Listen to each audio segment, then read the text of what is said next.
श्री स्वामी समर्थ नर्मदा परिक्रमा यात्रा शहाजपूर तालुका कोपरगाव जिल्हा अहमदनगर कंपनीच्या वतीने आयोजित गुजरात, राजस्थान, हरियाणासह उत्तराचल आणि उत्तर प्रदेश यात्रेला आजपासून प्रारंभ झाला आहे।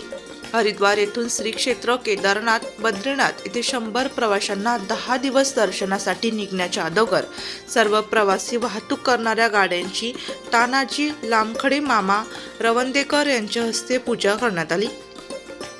ओंकारेश्वर येथून प्रवाशांसाठी प्रारंभ केला असून उज्जैन, अयोध्या, चित्रकूट, नैमिष अरण्य, हरिद्वार, प्रयाग इतर पत्रिकेप्रमाणे सर्व देवदर्शन घेण्यासाठी भाविकांना 2 स्लीपर कोच, एकूण 100 प्रवाशांना 32 दिवस, रोज 2 वेळा चहा, जेवण, वेळेनुसार सकाळी नाश्ता व हॉटेलमध्ये रात्री आराम व राहण्याची व्यवस्था करण्यात आली आहे।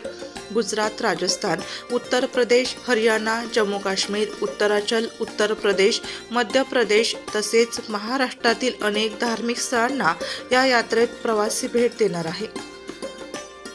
स्लीपर कोच लक्झरी बसेसने आरामदायी आणि आनंददायी प्रवास व्हावा यासाठी प्रथम गाड्यांची पूजा करण्यात आली।